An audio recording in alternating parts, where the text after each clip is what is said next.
Yakın dönem Kürt tarihinin tartışmasız en önemli figürlerinden ikisi Seyit Rıza ve Şeyh Said'dir. Her ikisi de Kürt ve Mustafa Kemal'in kurduğu cumhuriyete karşı ülkeleri işgal edilmiş olan, hakları gasp edilen, varlıkları dahi yok sayılan Kürtlerin ilk dönem muhalefetinin liderleri. Tam da bu nedenle Mustafa Kemal'in kurduğu yeni devlet tarafından muhalefetleri sert biçimde bastırıldı, kendileri pek çok dava arkadaşlarıyla birlikte idam edildiler. Mustafa Kemal ve devleti nezdinde de her ikisinin Kürt olarak liderlik ettikleri muhalefetin Kürtlerin hak ve özgürlükleriyle ilgisi kuşku götürmezdi. Ki bu bir hakikattır. Hem büyük bir intikam ve düşmanlık hırsı hem de tartışmasız olan toplumsal etkileri dolayısıyla idam edildikten sonra her iki liderin de mezar yerleri gizlendi. Hala da açıklanmış değil. Zira iki liderin yattıkları mezarlarda dahi Kürt milleti nezdinde etkilerini sürdüreceklerini biliyorlardı. Nitekim mezar yerlerini gizlemelerinin bir önemli nedeni de etkilerini ortadan kaldırmak ve her iki ismi mümkünse hafızalarda silmek içindi. Bugünden geriye dönüp bakıldığında bunun hiç de başarılmadığı rahatlıkla söylenebilir. Şeyh Said ve Seyit Rıza'nın pek çok ortak özellikleri ayrıca dile getirilebilir. Ancak bunlarla birlikte her iki isim arasında önemli bir fark da vardır. Şeyh Said, Sünni Şafii Kürtlerin dini lideri, Seyit Rıza ise Kızılbaş Kürtlerin dini lideri olarak dönemin politik Kürt hareketlerinin başında bulunmuşlardı.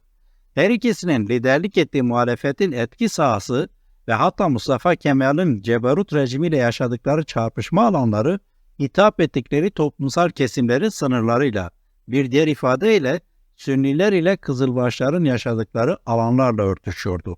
Bu 1920 ve 30'lu yıllardaki Kürt milliyetçi davasının yaşadığı bölünmüşlük halini veya önemli bir zaafını da ortaya koyan bir gerçektir.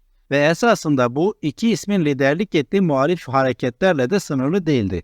Örneğin 1921'deki Kürtlerin Koşkiri'deki mücadelesi de Kızılbaş Kürtlerin yaşadığı bölge ve onların katılımıyla sınırlı kalmıştı.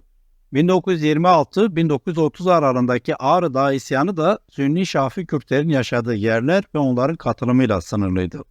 Kürt milliyetçiliğinin iki mezhep ya da farklı iki inanç grubu arasındaki geçişkenliği sağlayamamış olması öteden beri tartışılan bir konudur.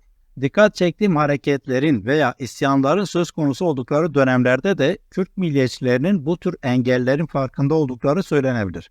Hatta cılız da olsa bu önemli engelin ortadan kalkması için bazı çabaların söz konusu olduğu da kaydedilebilir. Örneğin söz konusu dönemin Kürt milliyetçilerinden olan Nuri Dersimi'nin aktardıklarına bakılırsa, merkezi İstanbul'da olan Kürt Teali Cemiyeti ile Koşkiri isyancıları arasında tartışmasız bağlar vardır. Yine aynı şekilde Dersimi'nin aktardıklarına bakılırsa, Şeyh Said isyanı sırasında Dersim Kızılbaşlarının da Seyit Rıza öncülüğünde Elazığ cephesinde Kürt milli mücadelesine dahil olmak için hazır oldukları, hatta aradaki irtibatı da bir süreliğine Dersim milletvekilliğini yapan Hasan Hayri ile isyana dahil olan birkaç başka isim tarafından sağlandığı anlaşılıyor. Ancak isyanın başarısızlığının anlaşılması üzerine yaşanan geri çekilmeler ve tereddütler ile devletin karşıt faaliyetlerinin Kızılbaşlar ile Sünnilerin aynı cephede buluşmasını engellemiş gibi görünüyor. Bununla birlikte isyancı Kürtlere karşı devletle işbirliği yapan Kızılbaş aşiretler de vardır. Nuri Dersimi benzer iddiaları Ağrı isyanı ile Dersim Kızılbaşları için de gündeme getirmişti.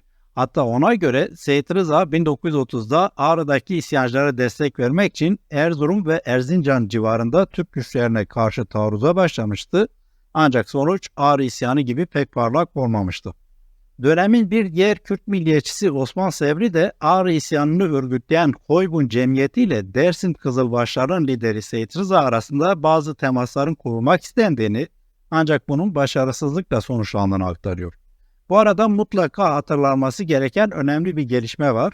Ağrı isyanı sonrasında politik açıdan pek etkisi kalmayan ve bir bakıma dağılmaya yüz tutan Hoybun Cemiyeti'nin bir grup üyesi, Dersim'de katliam gerçekleştirildiği sırada Türk devletine karşı savaşmak üzere Suriye'den yola çıkmış, ancak Diyarbakır Bismil'de ihbar sonucu katledilmişti.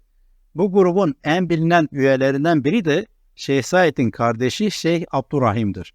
Bu arada bazı araştırmacılar da bu önemli konulara değiniyorlar. Bunlarla ilgili bazı anekdotları da daha sonra aktaracağım. Belirttiğim gibi farklı inançlara sahip toplum kesimlerinin milliyetçi bir davanın çatısı altında bir araya getirilebilmesi ve seferber edilebilmesi 20. yüzyılın ilk yarısındaki gelişmeler göz önüne alındığında Kürt milliyetçiliği için pek mümkün olmamış görünüyor. Bugün itibariyle Kürt milliyetçiliği için bu tür negatif hususların önemli ölçüde aşıldığı da kaydedilebilir bu arada. Ancak söz konusu dönem göz önüne alındığında Kızılbaş ve Sünni Kürtlerin ayrışan tutumlarının izah edilebilmesi için gözden kaçırılmaması gereken önemli bir faktör vardır.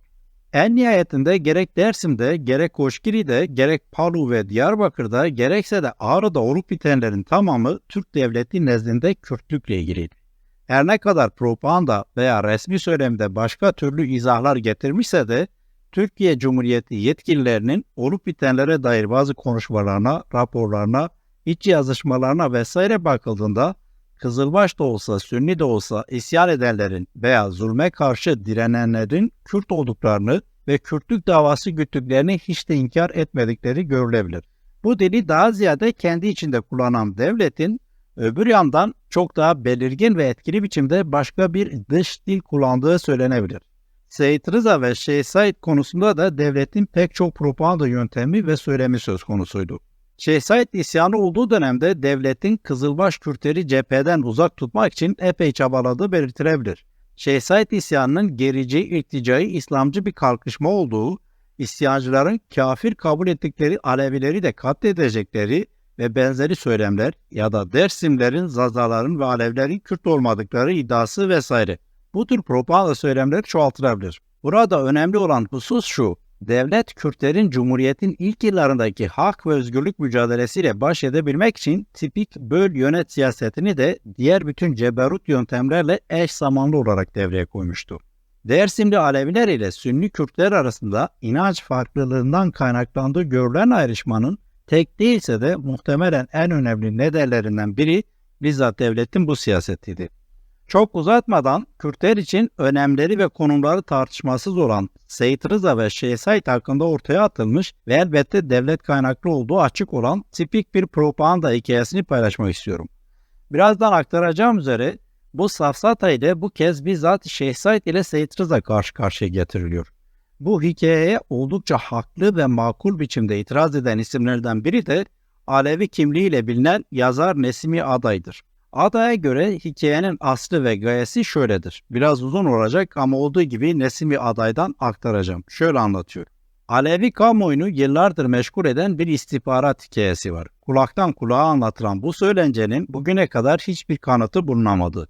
Sözde Şeyh Said konuk olduğu Seyit Rıza'nın yemeğini Alevilerin kestiği yenilmez diyerek reddetmiş ve Seyit Rıza da yemeğimizi yemeyenler nasıl birlik olacağız ki demiş. Ne o iki zat-ı muhteremin böylesi bir nezaketsizlik yapacağına dair kanı oluşmuş, ne görgü tanığı ne de belge var. Ama tarih ve siyasetin birikiminden yoksun dar bir çevreye sunulmuş bu ayrıksı hikaye zaman zaman apolitik çatlaklardan sızıntı yapıp durur. İddia edildiği gibi Alevilerin kestiği haramdır, yenilmez şeklindeki yaklaşımlar maalesef farklı toplumsal zümrelerde hasıl olmuştur. Farklı inançlar arasında bu tür tevatürler karşıtlık üzerinden örgütlenip halkların gündemine de sokulmuştur. Bu mümkün. Tarihte heterodoks inançlara karşı uydurulmuş benzer hikaye çok. Fakat bugün dahi mezar yerleri saklanan iki Kürt liderin böyle bir görüşme için bir araya gelip böylesi aşiret ve gelenek törelerine uymayan çiğ davranış göstermeleri pek mümkün görünmüyor. Fakat Dersim Milletvekili Hasan Hayri Bey, Şeyh Said isyanında Batı Cephesi komutanı olan Şeyh Şerif'i evinde misafir ettiği için yargılanmış ve misafirlik idamına gerekçe yapılmıştı. Ama anlatılan istihbarat yalanının tam tersi teyide muhtaç söylentiler de var. Mesela Şeyh Said taraftarlarının Alevlerin kestiği et yenilmez demiş oldukları ve Şeyh Said'in de buna tepki gösterdiği ve adamlarını yemeğe oturttuğu anlatılır. Ama bunun da bir belgesi yok. Nesimi Aday'ın Şeyh Said ve Seyit Rıza'yı karşı karşıya getirerek Kürt milletini ve mücadelesini bölmeyi amaçlayan propagandaya dair anlattıkları böyle ve bunu da aktardıktan sonra daha önce sözünü ettiğim üzere inanç farklılığının Kızılbaş ve Sünni Kürtlerin milliyetçi dava bünyesinde bir araya gelmesini nasıl etkilediğine dair bazı anekdotlar paylaşmak istiyorum.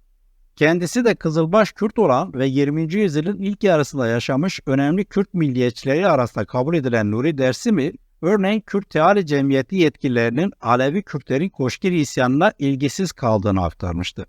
Bununla birlikte Koşkiri isyanını yürüten Alevi Kürtlerin Kürt Teali Cemiyeti ile bağlantılı olduklarını da özellikle belirtmişti.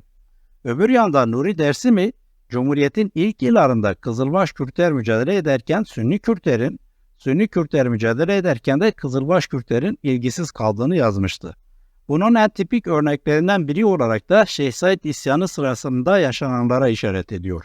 Nuri Dersimi, isyan sırasında pek çok Kızılbaş aşiretin devletle işbirliği yaptığını, özellikle kritik önemdeki Elazığ cephesinde bu aşiretlerin Kürt güçlerini arkadan vurmasının gidişatı epey etkilediğini aktarıyor. Genel anlamda ise Nuri Dersimi, inanç farklılığının söz konusu dönemde Kürt milli davasını olumsuz etkilediğinden emindir.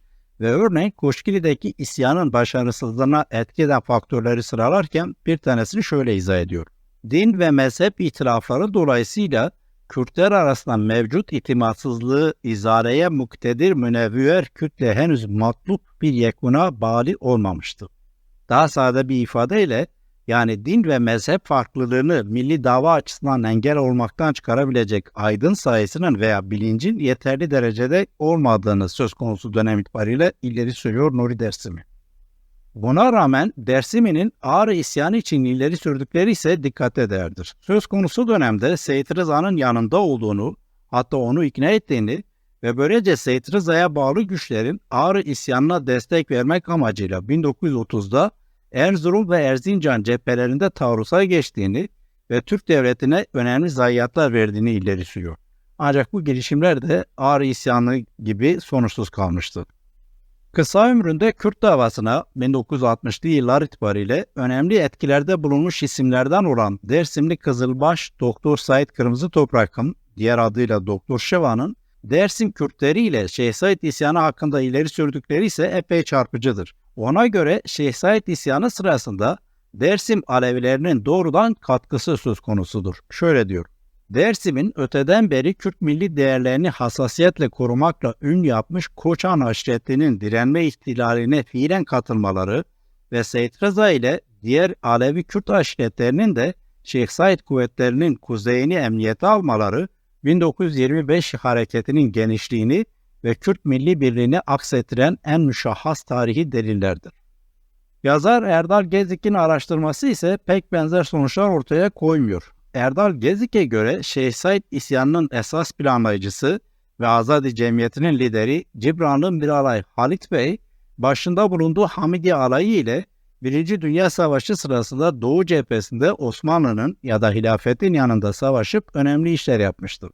Ancak 1919'da Kürdistan Teali Cemiyeti'nin bir üyesi olarak Kürtçü faaliyetlere başlamış ve bu çerçevede tutuklanıp kurşuna dizildiği 1924'e kadar özellikle Varto bölgesindeki Alevilerle temasta kalmak ve onları Kürtçü mücadeleye ikna etmek için özen ve çaba göstermişti. Buna rağmen Cibranlı Halit Bey'in hazırlıklarını yaptığı ve Şeyh Said'in liderliğinde patlak veren isyan sırasında Aleviler Sünni Kürtlere karşı cephe almış, sadece Varto'daki Abdalanlar isyancı güçlerine hareket etmişti. Dersim bölgesinde ise Nuri Dersimi'nin aktardıklarından hareketle eski Dersim mebusu Hasan Hayli Bey ile isyancı güçler arasındaki bağlantıları yeniden gündeme getiren Erdal Gezik, yer yer bazı temaslar olmuşsa da genelde Alevi Kürtlerin isyana mesafeli durduklarını, hatta bazı cephelerde rejimle birlikte savaştıklarını kaydediyor. Nuri Dersimi de zaten bunları söylüyor. Ayrıca Erdal Gezik, Dersim Kürtlerinin isyandan uzak kalmaları için devletin Alevilik propagandasını güçlü biçimde kullandığını da ekliyor.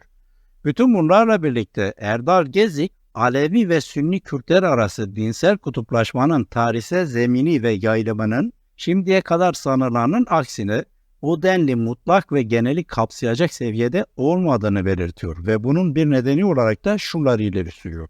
Bu yüzyılın başlarında yaşanan Alevi ve Sünni Kürtlerin katılım gösterdiği politik eylemlilikler, Kürt ulusalcılığının her iki grup arasında taraftar bulması ve onlarda toplumsal hareketlenmelere yol açması, ilişkilerin dinsel kutuplaşmanın ötesinde bir boyutunun varlığına da işaret etmektedir. Her ne kadar dinsel bağlılıkların sınırlarını aşmayı başarmamış olsalar da Alevi Koşkili ve Sünni Şeyh Said aynı milliyet kavramının farklı inanç zemininde kullanıldığı iki örnektir. Her ikisinde de bu 1930 Ağrı ve 1937 Dersim için de geçerlidir. Dini motiflerin belirgin olması toplumsal yapılarının doğal bir yansımasıdır. Bunun ötesinde yapılabilecek dinsel ağırlıklı yorumların iyimser bir yaklaşımla olayların yalnızca bir boyutunun anlaşılmasından öteye bir işlevi yoktur. Erdal Gezik'in çarpıcı değerlendirmesi bu şekilde. Nihayetinde Şeyh Said ve Seyyid Rıza ilişkileri çerçevesinde üretilmeye devam edilen Alevilik-Sünnilik karşıtlığının daha önce belirttiğim gibi bugün büyük oranda aşılmışsa da Kürt milliyetçiliğinin temel baş ağrılarından olduğu muhakkaktır. Dolayısıyla Hamit Bozarsal'ın şu yorumu tek başına bu podcast'in konusu çerçevesinde ele alındığında bile dikkate değer bir sonuç ortaya koyuyor. Şöyle diyor Bozarsal. 1910'lardaki başlangıcından bugüne kadar 20. yüzyılın milliyetçi tarih yazımı söylemi Kürt sorununun geniş sosyolojik kartlarını değiştiremedi. Kürt hareketini tüm etnolingüistik yani Zaza, Kurmacı sorunu vesaire ve etnodinsel Sünni, Şii, Alevi cemaatler içinde birleştirmekte veya devlet sınırlarına karşı bölünmez stratejiler kurmakta yeterli olamadı. Bu yetersizlikler özellikle 1980'ler ve 90'larda ön planda oldu. Bununla beraber Hans Koh'un milliyetçiliği tanımladığı gibi bir aklın devletine biçim vermeye katkıda bulundu. Toparlayacak olursam, Seyyid Rıza'nın da Şeyh Said'in de Kürdistan mefkuresi hiçbir şekilde mezhepçi değildir. Kendileri dini kimlikleri olan liderler olarak öne çıkmışlarsa da her ikisinin beyanlarına ve onlara dair belgelere bakıldığında Sünni ve Kızılbaş Kürt toplumunun yaşadığı toprakları bir bütün olarak Kürdistan davası kapsamında değerlendirdikleri ve bunun için mücadele ettikleri görülebilir.